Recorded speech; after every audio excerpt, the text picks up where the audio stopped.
cannot love Madeleine more than I love her. You know, I would never have taken a risk. It was something that wasn't even a decision. That's how safe it felt, you know. What and it didn't information help. did we have to suggest it wasn't going to be safe? We were dining 50 yards away. We were making regular checks. We were going into the apartment, always quiet, every night. And if we had thought it was unsafe for a minute, if there was any conscious element that somebody was going to go into that apartment and steal your child, then of course we wouldn't have done that. But it wasn't just a matter of being unsafe, was it? I mean, is it the case, you can clear it up right here now, was Madeleine upset the night before about being left alone? Had she had a moment, got out of bed, started crying and started looking for you? I mean, I don't want to dwell on it too much. I mean, I don't know if you saw the documentary last night, so I mean, I have talked about it. Madeleine made a comment in passing that, where were you when I cried? Not just to Mummy, by the way, just generally. And it just seemed a bit odd. I mean, it was a very kind of passing remark, and we just thought she doesn't usually wake up, and she woke up, that means that, you know, she must have fallen back asleep very quickly. And then she moved on. You know, she moved on. Anybody with young children will understand that children cry, they wake up at night. During that week, there was one night, and we can't give too much detail because it's part of the investigation file, but there was one night where Madeleine had come through and one of the other twins was crying. So, you know, and when she did mention it to us and we asked her about it, and she just dropped, she was completely fine. And we thought, was it when they were bathing, getting them, you know, first putting them down in that period when they're really tired? Of course, with hindsight, in the context of what happened, of Madeleine being abducted, it's put in a very different light, and it's put in a very different light to us, and of course we emphasise that. If Madeleine hadn't been abducted, we'd never have thought of that comment again.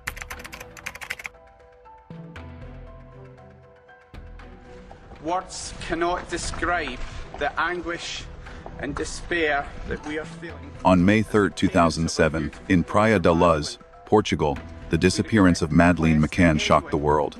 But it was not just the vanishing of a child that ignited controversy.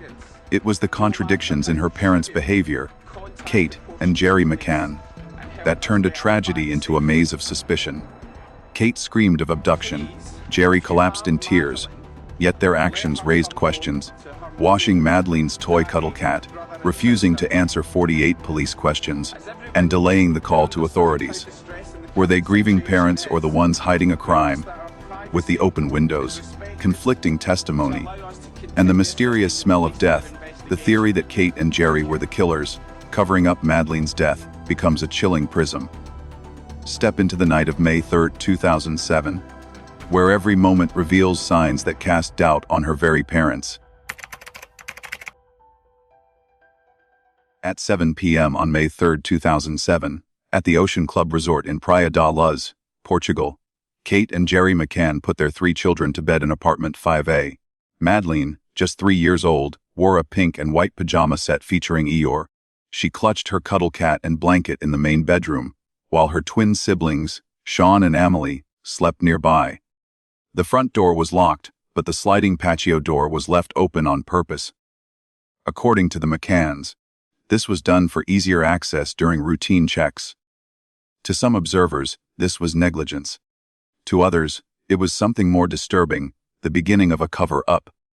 Kate and Gerry were both experienced doctors from Rothley, Leicestershire. As medical professionals, they understood risk. Despite this, they left 3 small children alone in a foreign apartment with an unlocked door, even after Madeleine had previously woken up in the night and asked, "Why didn't you come when me and Sean were crying?" This history of vulnerability makes their decision that night hard to explain. Many people wonder how 2 intelligent adults could justify such behavior. One theory is that they had become desensitized after repeating the same routine for almost 2 weeks. Another theory suggests something more serious. If Madeleine had already died before 7 p.m., perhaps due to an overdose of sedatives, then the open door could have been part of a staged scene to support a kidnapping story. There is evidence that supports this darker theory. Kate McCann had access to injectable sedatives, and reports confirmed that she possessed multiple vials, some of which were empty. These were said to be for personal use, but their presence raises questions.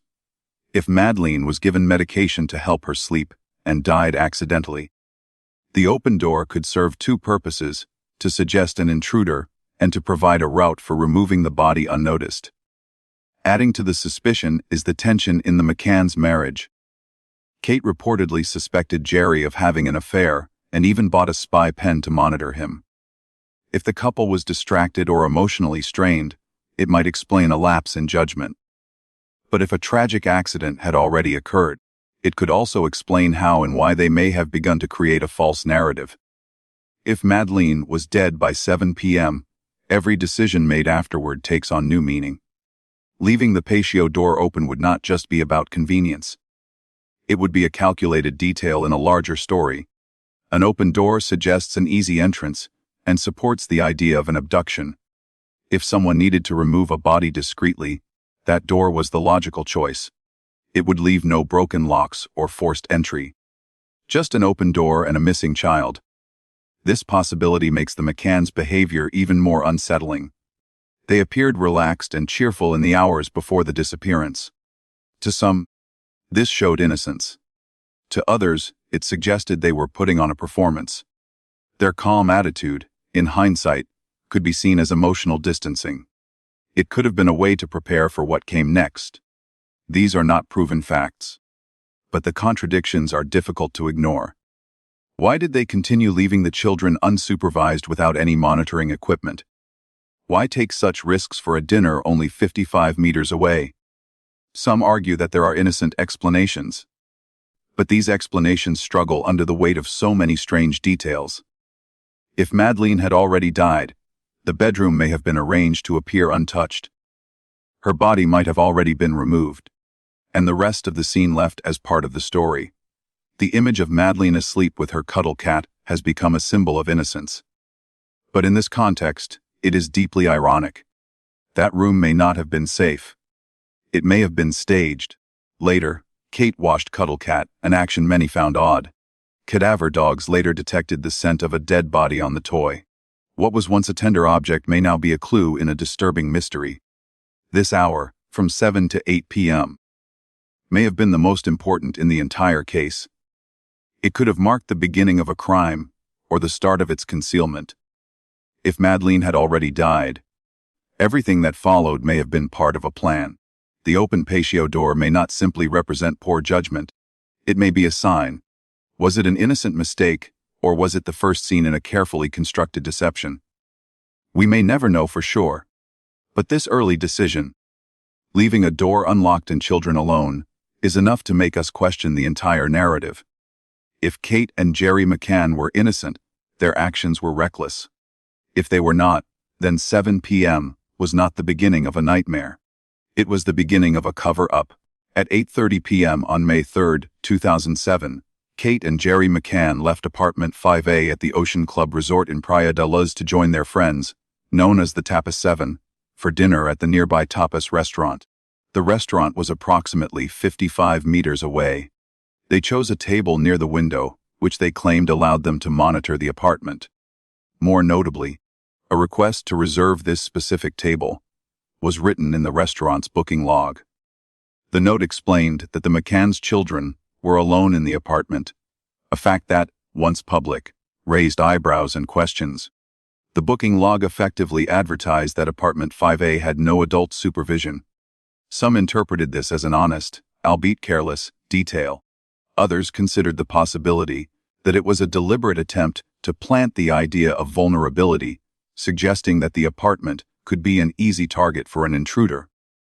Whether intentional or not, this note became one of the most debated aspects of the case. While dining, Kate and Jerry appeared relaxed. Witnesses described them laughing, drinking wine, and engaging in casual conversation. To many observers, this behavior was troubling. Their children, all under the age of 4, were alone in a ground floor apartment with an unlocked patio door. The notion that any parent would enjoy a carefree dinner under such conditions seemed implausible. To some, it appeared negligent. To others, it seemed rehearsed. Adding to the suspicion was their supposed effort to keep the apartment in sight. In reality, apartment 5A was not visible from their table. Trees, walls, and the general layout of the resort obstructed the view. The idea that they were watching the apartment was, at best, self-deception. At worst, It was part of a carefully built narrative to imply vigilance where there was none. The group implemented a system of checks, supposedly rotating every 25 to 30 minutes. However, the timing and thoroughness of these checks remain unclear. Later statements from members of the group varied, and inconsistencies in their accounts led to widespread confusion and doubt. Why did the McCanns choose not to use the Ocean Club's babysitting services, which were readily available? This question lingers. Some suggest they preferred privacy. Others believe it was a way to control the environment. But if Madleen had already died, the absence of a babysitter ensured no third-party witness could contradict their version of events. Several theories have emerged about the true nature of this dinner. One suggests that Kate and Jerry were simply overconfident, assuming their routine was safe. Another proposes that the dinner was a calculated effort to establish an alibi, providing witnesses to their public presence and framing the timeline around the supposed abduction. If Madleen had died earlier that evening, possibly due to a fall or the effects of sedation, the dinner could have served as the first act in a longer performance. Smiling, eating, and behaving normally would be necessary to maintain the illusion of ignorance. It would be a way to distance themselves emotionally and visually from the incident in the apartment. There is also the theory that the McCanns were still deciding what to do. In that scenario, they may have known something was wrong but were unsure how to respond. The relaxed demeanor could then be interpreted not as comfort, but as shock or denial. Or perhaps it was an effort to gauge reactions, to see how far they could go before raising alarm. Emotionally, the contrast between the scene at the dinner table and the potential tragedy unfolding in apartment 5A is stark. If Madleen was already dead, the laughter and wine become not signs of innocence, but symbols of detachment. It is this contrast that makes so many people uneasy. The thought that a child's death could be followed by a cheerful social gathering is difficult to process. From a psychological perspective, the McCanns' behavior may point to a form of compartmentalization. This is a defense mechanism where individuals separate themselves from traumatic or troubling events in order to function. If they were involved in or aware of Madeleen's fate, this behavior could be interpreted as an attempt to suppress guilt and avoid detection. The note in the reservation book, the choice of table, the refusal to use a babysitter, and the apparent calm at dinner all contribute to the growing suspicion surrounding this hour. What appears to be a normal family outing begins to feel like something else entirely. It becomes the potential staging ground for a story that would capture global attention. This part of the timeline, from 8:30 p.m. onward, cannot be viewed in isolation. Every decision made at the table, every glass of wine poured, every shared joke among friends now carries weight.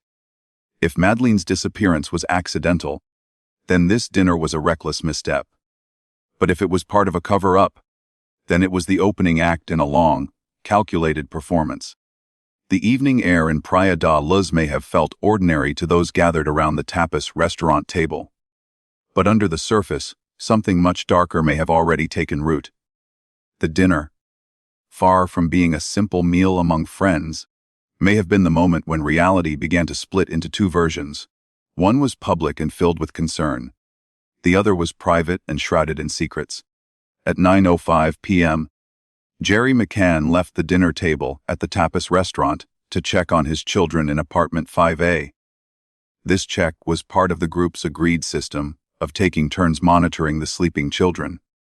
When Jerry entered the apartment, he found the door to the children's bedroom open wider than expected. According to his later statement, he saw all three children in bed, including Madleen, who appeared to be asleep. He did not turn on the light, did not approach the bed closely, and did not check the window or the shutters. After a brief glance, he pulled the door nearly closed and returned to the restaurant. This moment is one of the most debated in the timeline. Jerry's actions seem oddly casual, especially considering the circumstances. As a cardiologist, trained in observing detail and recognizing signs of distress, his decision not to check thoroughly appears inconsistent with his professional mindset. The open bedroom door was abnormal. Madleen had recently asked why her parents had not come when she and her brother were crying the night before. That alone should have made Jerry more cautious. Why did Jerry not inspect the room more carefully? Why did he not ensure the children were all safely in bed or check the window, which would later become a key part of the abduction narrative? These questions remain central to suspicions about what really happened that night. Several possible explanations have been proposed. One theory is that Jerry's check was simply negligent. He may have assumed nothing was wrong and did the bare minimum before returning to dinner. Another possibility is more sinister. If Madleen had already died earlier that evening, Jerry's visit to the apartment may have been part of a staged timeline. A quick check, without lights or verification, would allow him to maintain the illusion that everything was fine. If Madeleen's death had occurred earlier, possibly due to sedation or an accident, then Jerry's role in this moment could have been deliberate. By entering the apartment and claiming to see her asleep, he effectively built the narrative that she was alive at 9:05 p.m. This would shift suspicion away from any incident happening before that time and help solidify the later claim of a kidnapping. The open bedroom door is a key detail. It could have been left ajar on purpose, either as part of a setup or because someone had recently exited the room.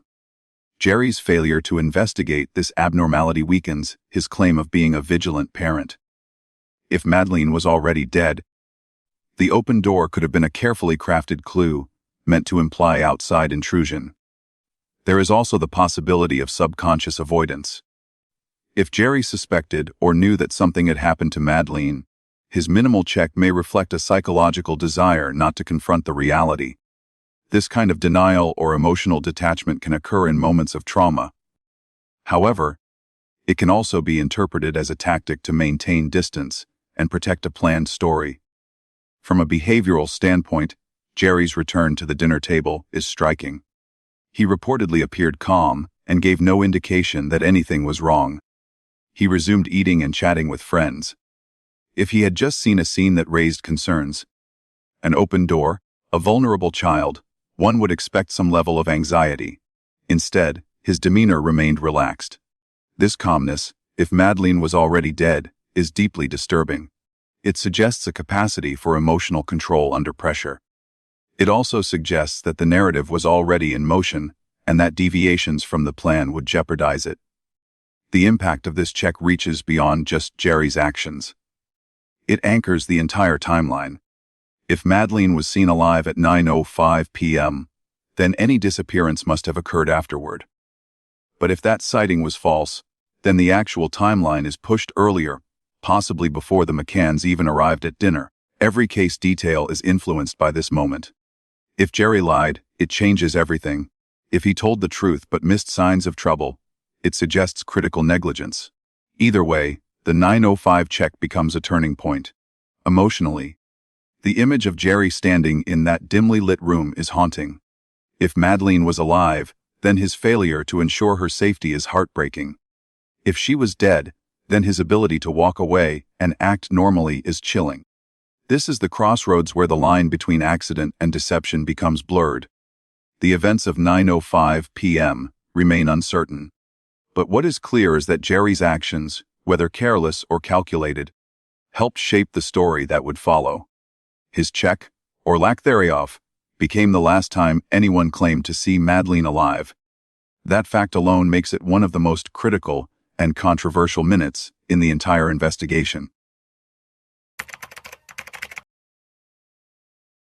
At 9:15 p.m., Jane Tanner, a member of the Tappas 7 and a friend of the McCanns, left the dinner table to check on her own children.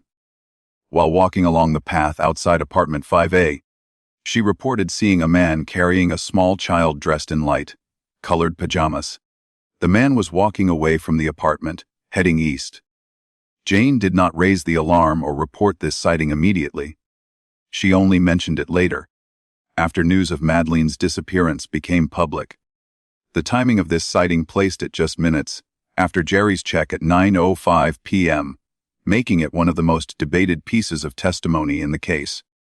Jane described the child as being barefoot and wearing light pajamas, similar to what Madleen was last seen wearing.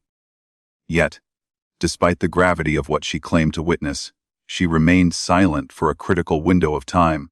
This delay raises serious questions. Why did Jane not raise an alert right away? Why would a man be carrying a young child through the dark streets of Praia da Luz at that hour? And more importantly, why did her sighting only become central after the narrative of abduction had been introduced by the McCanns? Several theories attempt to explain Jane Tanner's behavior. One possibility is that she was manipulated. If Kate and Jerry had already started spreading the idea of a kidnapping, Jane might have interpreted what she saw through that lens. Her recollection could have been shaped by suggestion, reinforced by the emotional chaos unfolding around her. Another theory suggests complicity. If Jane had prior knowledge of the events that evening, she may have purposefully introduced a vague sighting to support the abduction theory. Her description of the man and child was later dismissed by investigators, who identified the individual as a tourist carrying his own daughter from a nearby night care facility. Still, the damage was done. Her testimony gave early weight to the kidnapping narrative. A third theory argues that Jane's memory was distorted by group dynamics. Under pressure, surrounded by friends and emotional turmoil, she may have wanted to be helpful or simply found herself swept into the story. Her failure to act immediately may not have been malicious, but it certainly weakened the credibility of her account. From a psychological standpoint, Jane's inaction suggests either naivety or an internal conflict. If she truly believed she had seen something suspicious, her silence is troubling. If she was unsure or manipulated, it reveals how easily a narrative can be influenced by suggestion. The McCann's version of events became dominant quickly. Anyone within their circle could have been affected by that framing. Emotionally, this moment feels like a missed opportunity. If the sighting was real and involved an actual abductor, Jane's hesitation allowed a critical window of escape. If the sighting was false or fabricated, it added unnecessary confusion to an already complex case. Either way, it played directly into the evolving story that Madleen had been taken by a stranger. Jane's credibility has been questioned over the years. Some believe she was simply trying to be helpful in hindsight. Others point out that her description was oddly convenient and lacked detail. No other witness that night saw the same man. No surveillance footage, no follow-up witness, and no physical evidence supported her version. The fact that the police eventually dismissed the sighting reinforces doubts. Still, the question lingers: was Jane used as part of a coordinated effort to build a cover story, or was she an unknowing participant in a psychological spiral created by panic and guilt? If Kate and Jerry were involved in Madeleen's death, the timing of Jane's sighting fits conveniently into a crafted timeline. Jerry's check at 9:05 p.m. established Madleen as alive. Jane's sighting at 9:15 p.m. introduced a supposed abductor. These two moments effectively locked in the narrative that Madleen disappeared between those times. If both were untrue, they collectively shifted the timeline away from the real moment of crisis. The image of a barefoot child being carried into the night is haunting. It speaks to vulnerability, innocence, and loss. But if that image was a product of suggestion or strategy, it becomes something else entirely. It becomes a symbol of manipulation, a device used to direct the world's attention away from what may have actually happened inside apartment 5A. The events of 9:15 p.m. remain murky. Jane Tanner's silence, her vague description, and the later discrediting of her sighting have left a lasting shadow over the investigation. Whether she was deceived or deceiving, her role in the night's timeline cannot be ignored. In a case filled with uncertainty, Jane's moment on the path could have been a breakthrough or a diversion. The truth remains buried, but her testimony continues to shape the public's understanding of what happened on the night Madeleine McCann disappeared. At 9:30 p.m., Matthew Oldfield, another member of the Tapas 7, volunteered to check on the McCann children while checking on his own. He entered apartment 5A through the unlocked patio door. Upon reaching the children's bedroom, he noticed the door was open wider than he expected. He did not hear any sounds, He did not switch on the lights. Most notably, he did not look directly at the beds to confirm Madeleine's presence. He later admitted he could not recall the state of the window or whether Madeleine was actually in her bed. This check is often described as superficial and has been criticized as a failure of basic responsibility. With the recent memory of Madeleine crying the night before, one might expect any adult to perform a more thorough inspection. Instead, Matthew conducted what appeared to be a perfunctory glance, then returned to the restaurant and assured the group that everything seemed fine.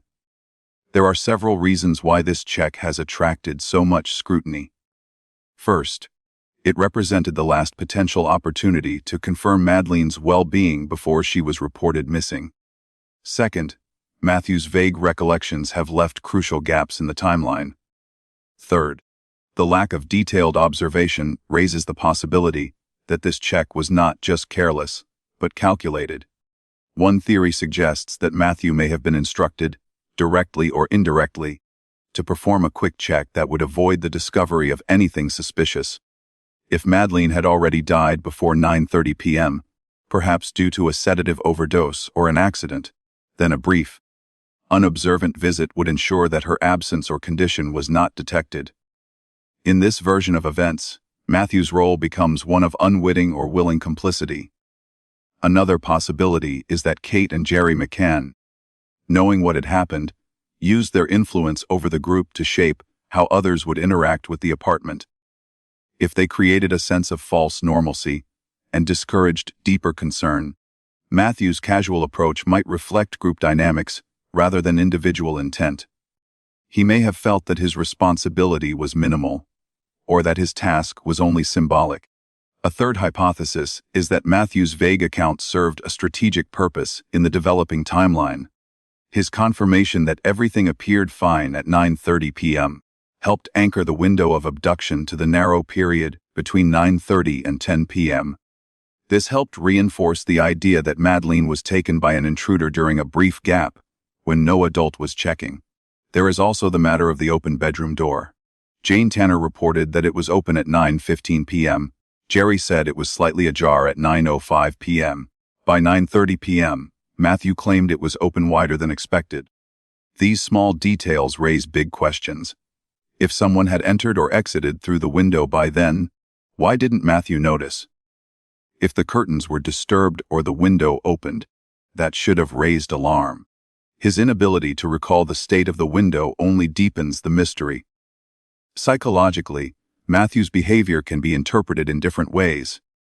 If he was unaware of any wrongdoing, his negligence speaks to a false sense of security and reliance on group assumptions. If he was aware of a deeper problem, his passive check could be seen as an effort to distance himself from the situation without interfering. The emotional weight of this moment is significant. If Madeleine's body was already gone or hidden, then Matthew's silent visit to the room takes on a haunting quality. He may have been just a few feet away from the truth and failed to act. If he was part of a coordinated effort, however reluctant, then his action was not merely an oversight, but a reinforcement of a false narrative. This check also serves as a key moment in the public timeline. It provided the McCanns with another layer of perceived normalcy. It gave the appearance that multiple adults were actively involved in caring for the children, and that Madeleine was last seen well after Jerry's 9:05 check. If Matthew had discovered Madeleine missing at 9:30 p.m., the official story would have changed drastically. Ultimately, Matthew's check at 9:30 p.m. is remembered less for what it revealed than for what it missed. His vague memory and lack of detail have led many to question the sincerity and effectiveness of the group's monitoring system. Whether careless or complicit, Matthew's role at this moment is critical. The image of him standing in that dark, quiet room, possibly steps from where Madeleine once lay, lingers as one of the most unsettling scenes in the case. If he unknowingly missed a chance to intervene, it is a tragic lapse. If he knowingly avoided the truth, it is a cold betrayal of trust. Either way, his actions at 9:30 p.m. remain a pivotal and deeply troubling part of the Madeleine McCann mystery. At 10 p.m., Kate McCann left the tapas restaurant and returned to apartment 5EA for her turn to check on the children.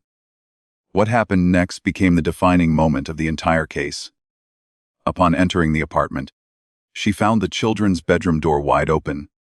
The window was open, and the external shutter was raised. Madleen was gone. Only Cuddle Cat and her pink blanket remained on the bed. Kate ran back to the restaurant and screamed, "They've taken her?" Her cry shattered the quiet night in Praia da Luz and launched one of the most publicized missing person cases in modern history. The immediate declaration of kidnapping raised questions from the outset. There were no signs of a break-in. The window was open, but there was no broken glass, no damage to the shutter, and no evidence of forced entry. Yet Kate's words framed the event not as a disappearance or a child wandering off, but as an abduction. Her instinctive response might have been genuine maternal panic, but to some, it felt rehearsed, almost too precise for a first reaction. Even more unsettling was Kate's decision to leave Sean and Amelie behind in the apartment while raising the alarm. In a moment of high fear, most parents would instinctively gather all their children. Kate did not. This choice could reflect desperation to act quickly, or it could suggest something else. A decision made under pressure to maintain control of the unfolding narrative. Meanwhile, around the same time, Martin Smith and his family were walking back to their apartment after dinner. On a street approximately 500 meters from the Ocean Club, they saw a man carrying a blonde girl in pajamas. The girl appeared to be about 4 years old, barefoot and asleep or unconscious. The man walked hurriedly, not speaking. What struck Martin Smith most was the posture. The child lay motionless against the man's shoulder. Weeks later, after seeing footage of Jerry McCann returning to the UK carrying his son in a similar position, Smith reported that the man they saw resembled Jerry. This sighting, now known as the Smith sighting, has become one of the most controversial elements in the case. It directly contradicts Jerry's stated location at the time and suggests that he may have been away from the Tapas group during a critical window. If Martin Smith's recollection is accurate, it would place Jerry near the beach, heading away from the apartment, carrying a child. At the same time Kate was raising the alarm. One major theory is that Madleen died earlier in the evening, possibly due to an accidental overdose of sedatives or a fatal fall. In this scenario, Kate and Jerry orchestrated a cover-up. The open window and the scream were part of the plan to establish the narrative of a kidnapping. Jerry's role would have been to discreetly remove Madeleen's body, possibly to a temporary hiding place, such as a nearby church, while Kate initiated the public response. The detail that Kate possessed injectable sedatives, and that some vials were found empty, lends weight to this theory. Madleen may have been given something to help her sleep, a dose miscalculated with tragic results. The panic that followed would not just be parental grief, but also a scramble to avoid legal consequences. A public story had to be constructed quickly and convincingly. Kate's scream has since been replayed in countless media reconstructions. Some believe it reflects raw maternal anguish. Others believe it was timed for maximum emotional impact. The lack of immediate evidence supporting a break-in adds to the suspicion. The window had not been touched from the outside, and the bed looked undisturbed. Jerry's behavior also came under scrutiny. He was seen crying on the shoulder of a friend, Paul Moyes. He appeared devastated. But if he was the man seen by the Smith family, his emotional display may have been a performance. The possibility that he had just disposed of his daughter's body and returned to the resort to participate in the search is chilling. Psychologically, the behavior of both parents during this period walks a fine line between trauma and control. Kate's vocal distress could be a genuine reaction or a projection of guilt. Her decision to scream about kidnapping rather than seek out Madleen or search the apartment more thoroughly could reflect a desire to establish a narrative quickly. Emotionally, the image of a barefoot girl being carried through the streets of Praia da Luz is haunting. It speaks to the vulnerability of children and the fragile trust between appearance and reality. If the man was Jerry McCann, then what the Smiths witnessed was not a rescue or a crime in progress. it was a father's final act of concealment. There is also the matter of timing. If Kate discovered Madleen missing just before 10 p.m., and the Smith sighting occurred at nearly the same time, the synchronization becomes too precise to ignore. It raises the possibility that both events were coordinated. Kate's scream may have been delayed until Jerry returned, or confirmed that he was in position. The Smith sighting was initially underplayed in the investigation. Only years later did it resurface with stronger emphasis. The resemblance to Jerry McCann was never fully confirmed, and the Smith family themselves were hesitant to make a definitive identification. Still, their testimony remains one of the few independent observations outside the Tapas group. In the aftermath of Kate's scream, the Ocean Club erupted into chaos. Staff and guests began searching the resort. The police were called, but by the time they arrived, any chance of preserving the scene had passed. If Madeleen's body had been moved, it was already gone. If evidence existed, it may have been trampled or lost in the confusion. This moment at 10 p.m. serves as the emotional and narrative turning point in the Madeleine McCann case. Whether Kate's scream was an instinctive cry of a terrified mother or the launch of a carefully constructed deception remains one of the central questions. The Smith sighting adds a chilling parallel, an image that could confirm the worst suspicions or be the result of tragic coincidence. In either case, the events of this minute changed everything. The story of a missing child became the story of a possible cover-up. A cry in the night echoed far beyond the walls of apartment 5A, leaving behind questions that still remain unanswered. Between 10:10 and 10:41 p.m., one of the most puzzling gaps in the Madeleine McCann timeline occurred. After Kate raised the alarm with her, now famous scream that, "They've taken her," Jerry McCann did not immediately call the police. Instead, he reportedly instructed Matthew Oldfield, a member of the Tapas 7, to notify the front desk. During this time, the group made 31 phone calls, none of which were to law enforcement. The official call to the Portuguese police, the GNR, was not logged until 10:41 p.m., more than 30 minutes after Madleen was discovered missing. This 31-minute window is highly controversial. In a moment of panic, most parents would instinctively contact emergency services. Jerry's choice to delegate this responsibility is baffling. Kate, though reportedly frantic, also did not make the call herself. Instead, the group appears to have spent this critical period calling family, friends, and possibly each other. Whether this was a chaotic response or a controlled effort remains at the heart of the suspicion surrounding their behavior. Critics of the McCanns view this delay as deeply suspicious. If the disappearance were genuine, why stall contacting the police? Why prioritize phone calls to people in the UK over securing help in Portugal? The volume of calls suggests something more than disarray. It suggests strategy, perhaps even orchestration. One theory is that the calls were used to align the narrative among the Tapas 7. If Madleen had died earlier that evening, as some suspect, this was the group's opportunity to agree on key timelines, behaviors, and what to say once the authorities arrived. The window between discovery and formal report offered a rare opportunity to rehearse a version of events. Another theory proposes that the delay provided time for Jerry to finalize the concealment of Madeleen's body. If he was indeed the man seen by the Smith family shortly before 10 p.m., this pause may have been necessary to allow him to return and integrate himself into the search effort without appearing suspicious. By delaying the police call, he could re-establish his presence and avoid logistical contradictions. The fact that Kate and Jerry had access to sedatives, and that some vials were found empty, intensifies the belief that Madleen may have died from an accidental overdose. If so, the McCann's delay may also reflect a struggle between panic and pragmatism. A frantic effort to devise a plausible story while coping with the shock of loss and the fear of prosecution. The decision to have Oldfield report the disappearance is telling.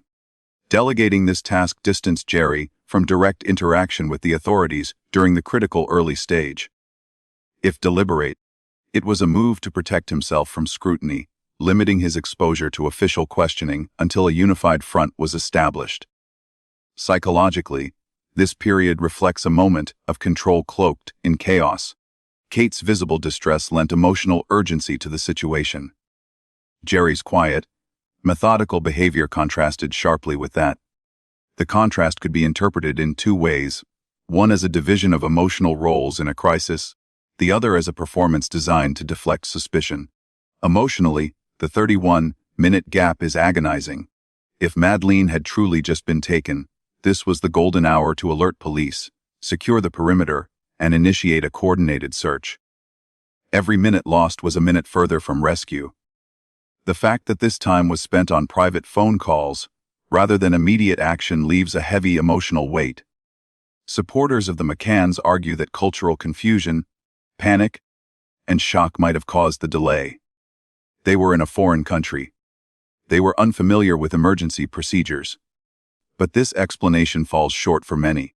Jerry and Kate were both trained medical professionals, accustomed to making decisions under pressure. The delay, to skeptics, is not the result of confusion. It is the result of calculation. When the police were finally called at 10:41 p.m., the window to preserve the scene had already closed. Guests had entered the apartment. Evidence had potentially been moved. If Madeleen's disappearance was staged, this delay served its purpose. It allowed time to manipulate the scene, reinforce the abduction story, and avoid detection. This period between 10:10 and 10:41 p.m. remains one of the most frustrating chapters in the case. The absence of clear action, the strange priorities, and the reliance on private communication rather than emergency response has never been satisfactorily explained. Whether the McCanns were overwhelmed or orchestrating, this time gap undermined trust. From a narrative perspective, this is the moment where the story could have changed. A direct call to police, an immediate lockdown of the area, and a controlled preservation of the scene could have yielded answers. Instead, the confusion only deepened. The McCanns' decision to delay contact with police transformed the case from a tragedy into a mystery. It created a space where theories could thrive, where suspicion could take root, and where the question shifted from, who took Madleen, to, what really happened in those missing 31 minutes? At 10:41 p.m., the Portuguese police officially received the first alert about Madeleine McCann's disappearance. By then, nearly an hour had passed since Kate McCann first discovered that her daughter was missing. From that moment onward, the Ocean Club Resort was thrown into disarray. Resort staff, guests, and even passers-by joined in a frantic search that continued until 4:30 a.m. It was a chaotic effort involving flashlights, shouted names, and random searches of the beach, streets, and buildings. Yet, despite the involvement of around 60 people, there was no sign of Madleen. Kate was seen calling out her daughter's name again and again, reportedly devastated and desperate. Jerry appeared visibly shaken and quickly assumed a leadership role, helping coordinate with resort staff and guests. To many observers, this was the natural behavior of anguished parents. But to skeptics, their participation felt too deliberate, too controlled, especially in light of what would later come to light. Kate's later decision to wash Cuddle Cat, the stuffed toy Madleen slept with every night, has drawn serious suspicion. Cadaver dogs would later alert to the scent of death on the toy, suggesting it had come into contact with a dead body. Washing it in the hours following the disappearance raises the possibility that this was an attempt to destroy forensic evidence. Likewise, the presence of empty vials of sedatives among Kate's belongings suggests that medication could have played a role in Madeleen's fate. These details cast a shadow over the night's events and the family's apparent desperation. If Kate and Jerry were guilty, their behavior during the search could be interpreted not as genuine panic, but as an effort to solidify their innocence. By appearing publicly emotional and deeply involved in the search effort, they insulated themselves from early suspicion. This would not be the first time in criminal history where perpetrators actively joined search efforts to deflect guilt. One theory holds that Madeleen's body was moved well before the search began, possibly hidden in a location, such as a nearby church. This would explain why no physical trace of her was ever found during the initial search. The Smith sighting, which suggested Jerry may have been seen carrying a child around 10 p.m., supports this theory. If accurate, then by the time police and volunteers were combing the resort grounds, they were already searching in vain. Another theory links the use of sedatives to a fatal accident. Madleen may have been unintentionally overdosed and died earlier in the evening. If so, the search was not about finding a missing child, but about reinforcing a narrative of abduction.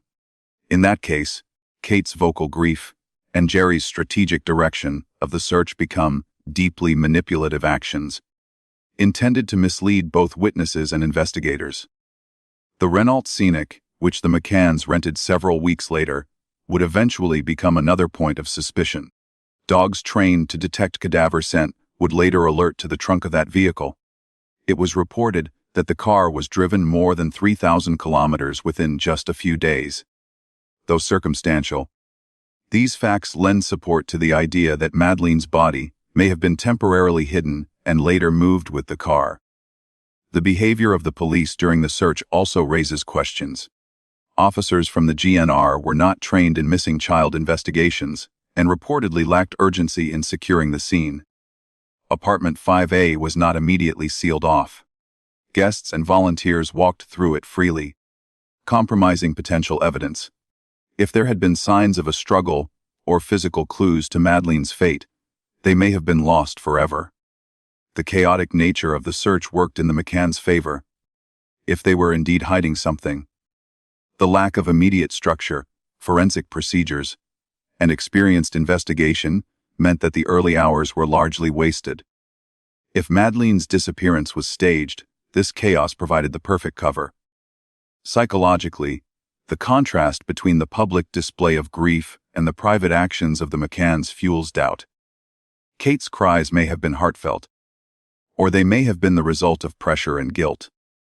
Jerry's calm leadership may have been reassuring, or it may have been a means to stay in control of the narrative. In moments of true trauma, behavior is unpredictable, but the precision of their roles during those first hours continues to trouble investigators and observers alike. Emotionally, the image of a small town staying up all night, searching for a lost child, is deeply moving. It represents hope, solidarity, and humanity. But if that hope was based on a lie, the emotional cost is staggering. The idea that dozens of people were unknowingly participating in a performance orchestrated by the parents is painful to imagine.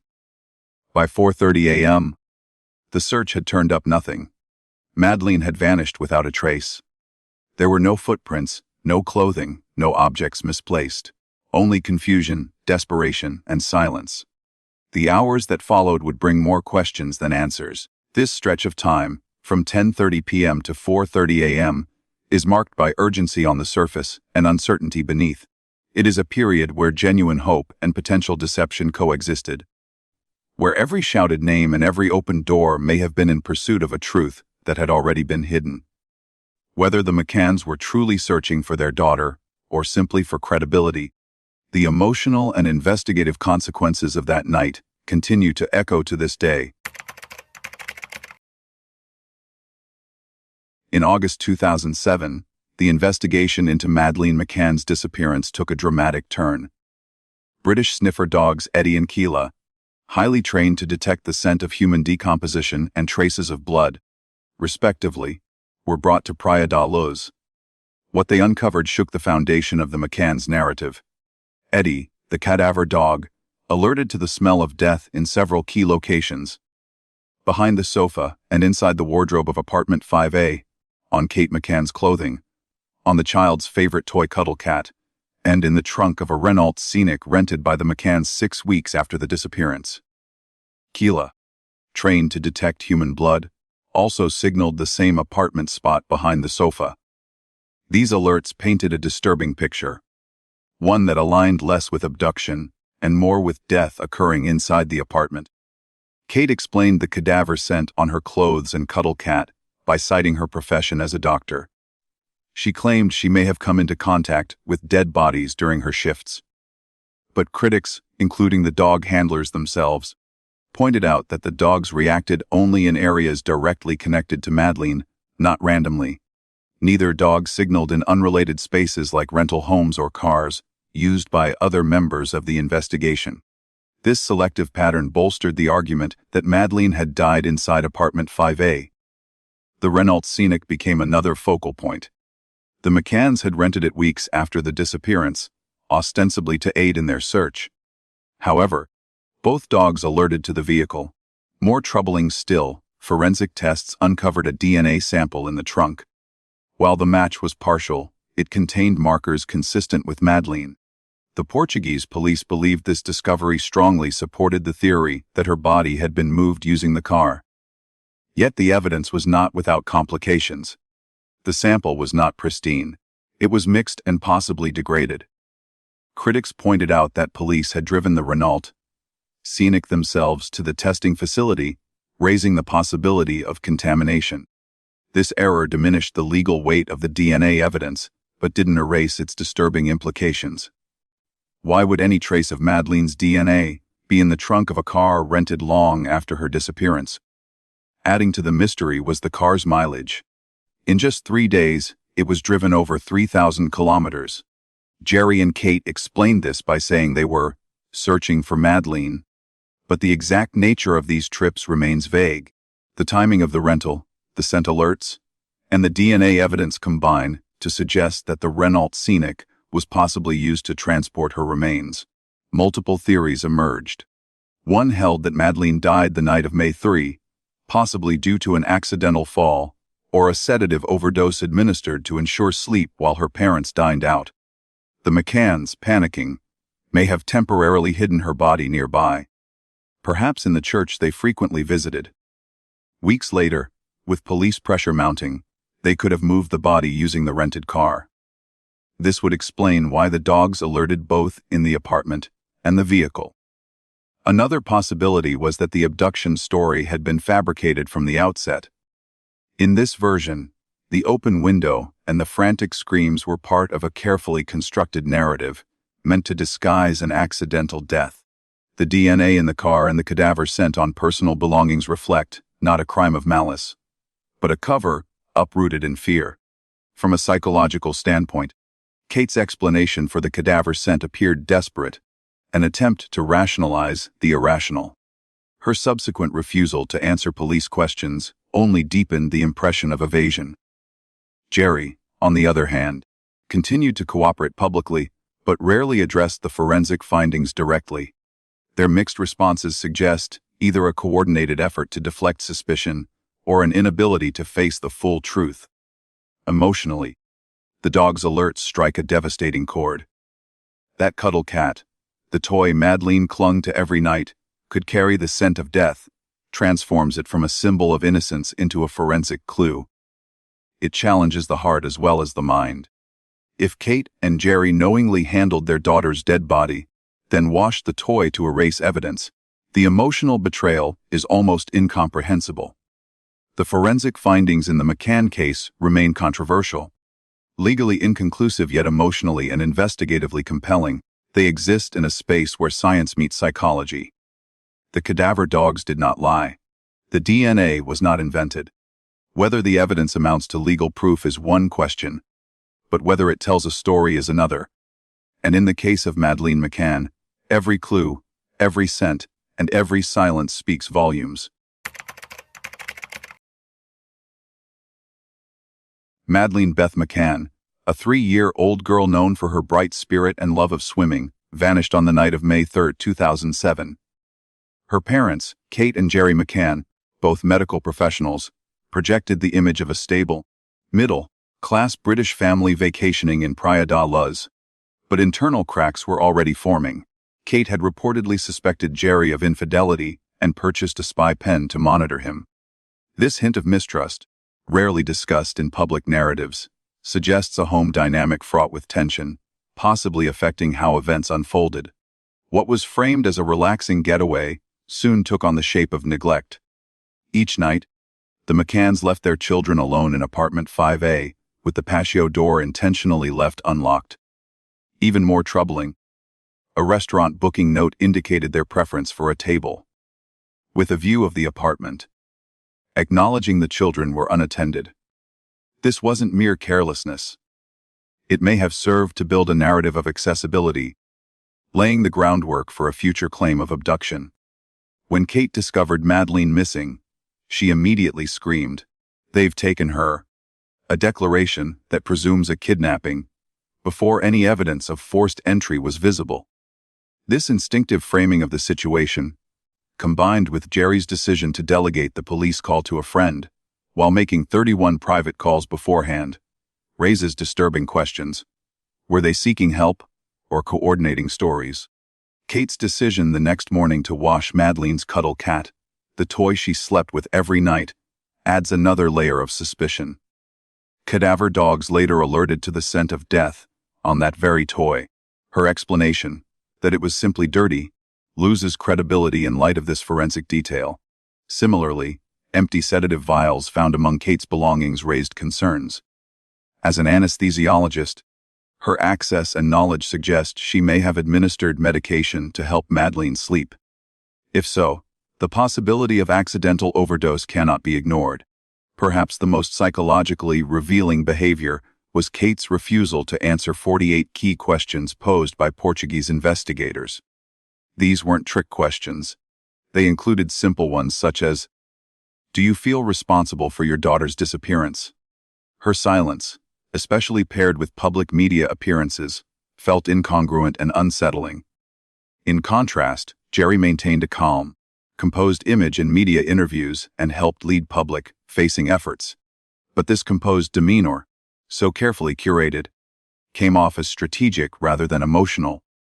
Within days, the couple launched Madelein's fund, secured legal representation, and brought on PR professionals. For grieving parents, such swift mobilization could be interpreted either as proactive hope or calculated control. Adding to the contradictions, Kate continued to buy Christmas and birthday presents for Madleen years after her disappearance. Some saw this as a testament to maternal hope. Others interpreted it as performance, a way to sustain sympathy and the image of innocence. Taken together, these behaviors paint a portrait of deep psychological ambiguity. If innocent, the McCanns are parents navigating an unimaginable tragedy. If not, their actions reflect a chilling level of premeditation. From washing the toy touched by death, to public sobs juxtaposed with private silence, their story is less about certainty and more about doubt. Strategic, persistent, and unresolved. In September 2007, Kate and Jerry McCann were officially named as arguidos, formal suspects, by the Polícia Judiciária. This status stemmed largely from forensic alerts and inconsistencies in their statements. Kate's refusal to answer 48 police questions, including whether she was involved in Madelein's disappearance, only deepened suspicion. Yet less than a year later, in July 2008, the Portuguese authorities lifted their suspect status, citing insufficient evidence. The reversal left many puzzled. Despite the cadaver dog alerts, partial DNA matches, and the troubling timeline, the case seemingly stalled. Speculation grew that political pressure had influenced the outcome. Then, UK Prime Minister Gordon Brown's involvement, including direct contact with Portuguese officials and public support for the McCanns, was viewed by some as unusual. Critics argued that such high-level political interest in a single criminal case was unprecedented and potentially biased the investigation. In 2011, the British Metropolitan Police launched Operation Grange, re-examining the case from the beginning. It brought renewed attention and funding but offered no major breakthroughs. Then in 2020, the focus abruptly shifted to a new suspect, Christian Bruckner, a German convicted sex offender with a long criminal history in Portugal. Bruckner lived intermittently in the Algarve from the mid-1990s through 2007 and had a known pattern of burglary and assault. His history made him a plausible person of interest. However, no concrete evidence ever tied him directly to Madleen. No witnesses, no forensic matches, and no confessions. The suspect designation appeared to many as a convenient narrative shift, redirecting scrutiny away from the McCanns. This redirection prompted key questions. Was Bruckner merely a distraction? Had investigators, facing immense public pressure and dwindling leads, turned to a known criminal to breathe life into a fading case. To critics, it felt orchestrated, a scapegoat theory convenient for authorities and the McCanns alike. Several hypotheses have been suggested. Political shielding. As a professional couple with media access and social capital, the McCanns may have received political protection. Gordon Brown's early involvement could have influenced the Portuguese investigation, directly or indirectly. Narrative control. By partially cooperating, engaging media, and sustaining Madeleen's fund, the McCanns shaped the public conversation. Bruckner's emergence allowed a new chapter that steered focus elsewhere. Strategic silence. Kate's refusal to engage with investigators might reflect legal strategy, not guilt. But in the public eye, silence often reads as avoidance. Paired with Jerry's composed demeanor, it created an image of deflection rather than devastation. From a psychological standpoint, the legal saga has the texture of a chess match. Each move, from silence to press conferences to suspect redirection, appears carefully calculated. If innocent, the McCanns were victims twice, first of tragedy, then of global suspicion. But if complicit, the lifting of Argudo's status and the introduction of Bruckner might represent one of the most effective public deflections in modern criminal history. Emotionally, the oscillation between accusation and exoneration frustrates both public and legal closure. To many, Bruckner's spotlight feels like a cold case smokescreen, an illusion of progress, not a step toward truth. In the end, the legal journey of the Madeleine McCann case is marked not just by evidence and inquiry, but by perception, politics, and power. Whether the truth was buried under public pressure or lost in procedural missteps remains a question as haunting as Madeleen's disappearance itself.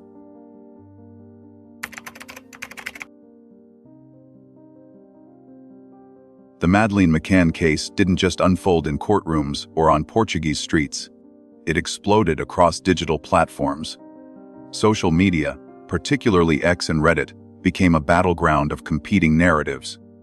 While major outlets like Sky News and BBC World shared messages of support on Madeleen's birthday, "We will never give up," a growing segment of online users voiced deep distrust.